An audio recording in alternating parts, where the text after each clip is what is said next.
আসসালামু আলাইকুম। আমি ডক্টর শামসুল আরফিন। আজকের ভিডিওতে আমি মূলত কথা বলব প্রস্রাবের রাস্তায় যে পাথর তৈরি হয় সে সম্পর্কে। এই প্রস্রাবের থলি বা প্রস্রাবের রাস্তায় কেন পাথর তৈরি হয় এবং এই পাথর তৈরি হলে আমরা সাধারণত কি ধরনের চিকিৎসা করি এবং এর থেকে পরিত্রাণের উপায় কি সে সম্পর্কে আজকে বিস্তারিত আমরা আলোচনা করব। চলুন ভিডিও শুরু করা যাক।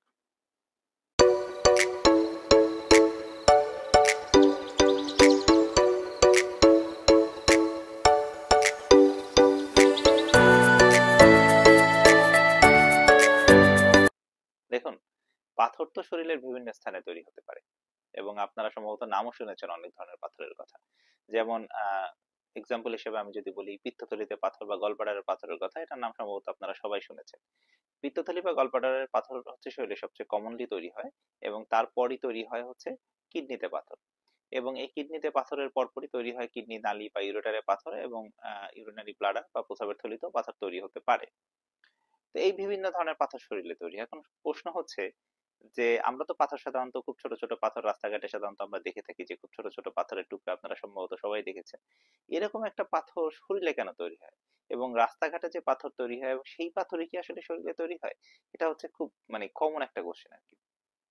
তো চলুন আজকের ভিডিওতে এই প্রশ্নের উত্তর আমরা দেওয়ার চেষ্টা করি। তো প্রথম কথা হচ্ছে কেন পাথর তৈরি হয়। এখন দেখুন, গলব্লাডারে পাথর কেন তৈরি হয় এবং কিডনিতে কেন পাথর তৈরি হয়, মেকানিজম কাছাকাছি, তবে কিছুটা আলাদা। তো আজকের ভিডিওতে আমি মূলত কিডনি পাথর বা প্রস্রাবের থলিতে যে পাথর হয় সে সম্পর্কে আলোচনা করব। পিত্তথলিতে কেন পাথর তৈরি হয় সে সম্পর্কে বিস্তারিত আমি আরেকটি ভিডিওতে বলার চেষ্টা করব। দেখুন, আমাদের শরীরে যে পাথর তৈরি হয় কিডনিতে, সেটা দুই ধরনের হতে পারে। একটা হচ্ছে ক্যালসিয়াম কন্টেইনিং আর একটা হচ্ছে নন ক্যালসিয়াম কন্টেইনিং। অর্থাৎ একটাতে ক্যালসিয়ামের পরিমাণ অনেক বেশি থাকে এবং যেটা নন ক্যালসিয়াম কন্টেইনিং সেটা যে ক্যালসিয়াম নাই তা না, বাট ক্যালসিয়ামের পরিমাণ রিলেটিভলি কম থাকে। এখন রাস্তাঘাটে যে আমরা পাথর থাকে, সেই পাথরের ক্যারেক্টারিস্টিক কিন্তু বিভিন্ন ধরনের থাকে, বিভিন্ন এলিমেন্টস মিলে পাথর তৈরি হয়। যেমন সেখানে সিলিকা থাকতে পারে, সেখানে ক্যালসিয়াম থাকতে পারে, সেখানে অক্সালেট থাকতে পারে, আরো বিভিন্ন ধরনের এলিমেন্টস থাকে। আর আমাদের শরীরে যে পাথর তৈরি হয় সেটা অনেকটা কাছাকাছি, এই পাথরের অনেকটা কাছাকাছি।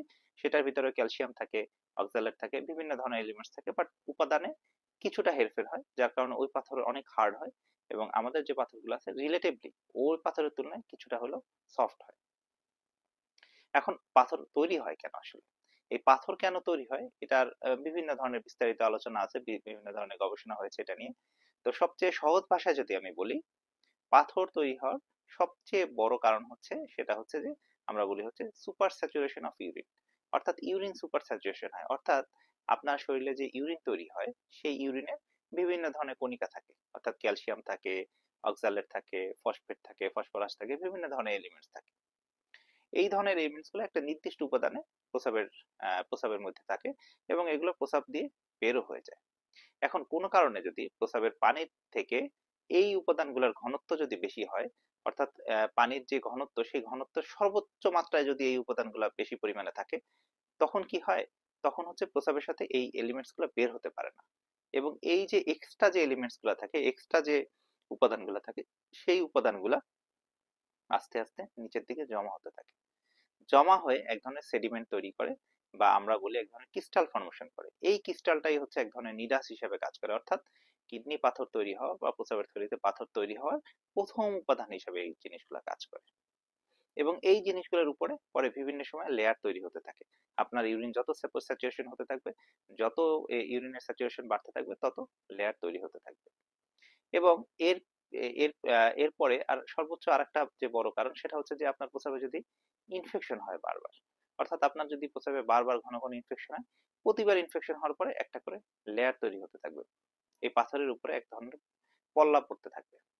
সুতরাং সহজ ভাষায় যদি আমি বলি, তাহলে কিডনি পাথর তৈরি হওয়ার পিছনে বড় কারণ হচ্ছে একটা হচ্ছে সুপার স্যাচুরেশন, অর্থাৎ আপনার যে প্রস্রাবের ঘনত্ব যদি প্রস্রাবের রাস্তায় যে এই ধরনের এলিমেন্টস গুলো থাকে সেই এলিমেন্টস গুলো যদি বেশি পরিমাণে বাড়তে থাকে, এক নম্বর।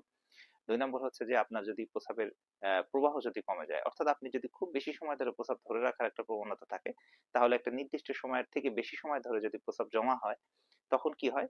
এই যে উপাদানগুলা নিচের দিকে জমা হওয়ার একটা সুযোগ পায়। এবং তিন নম্বর যে কারণটা হচ্ছে সেটা হচ্ছে ইনফেকশন।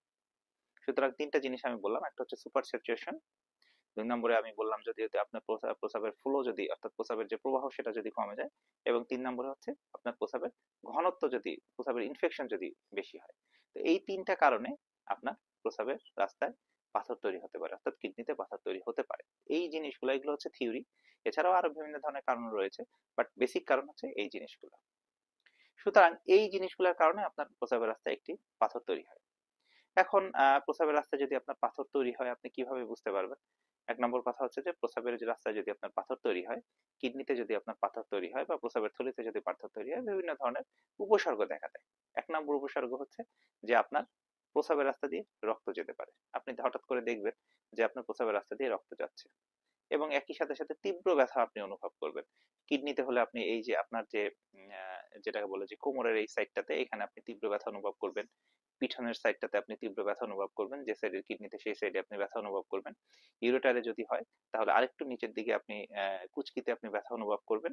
এবং যদি প্রস্রাবের থলিতে যদি হয় তাহলে তলপেটে আপনি ব্যথা অনুভব করবেন। তবে ইউজুয়ালি প্রস্রাবের থলিতে যদি টিউমার হয়, সেই প্রস্রাবের থলিতে যদি পাথর আটকা পড়ে, সেটা ইউজুয়ালি কোনো ধরনের ব্যথা তৈরি করে না। যদি না সেটা বের হয়ে যাওয়ার চেষ্টা করে, তার আগ পর্যন্ত ব্যথা তৈরি করে না ইউজুয়ালি।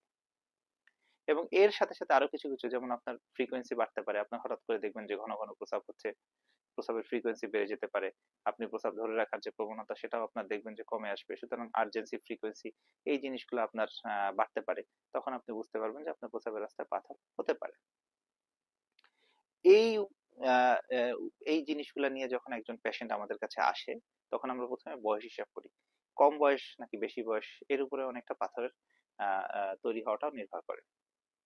তো এই ধরনের উপাদান নিয়ে যখন আমাদের কাছে আসে উপসর্গ নিয়ে, তখন আমরা প্রথমেই যেটা কাজ করি, একটা আলট্রাসোনোগ্রাফি অফ কেউবি করি এবং একটি এক্স রে কেউবি করি, অর্থাৎ পেটের একটা এক্স রে করি এবং পেটের একটা আলট্রাসোনোগ্রাফি করি। এক্স রে অথবা আলট্রাসোনো হচ্ছে এই পাথর ডিটেকশন করার বা পাথর যে নির্ণয় করার সবচেয়ে সহজ উপাদান, সবচেয়ে সহজ উপায়। এই দুটার মাধ্যমে আমরা একটা কিডনিতে পাথর, আমরা কিডনিতে পাথর হয়েছে কি হয়েছে না সেটা আমরা বুঝতে পারি।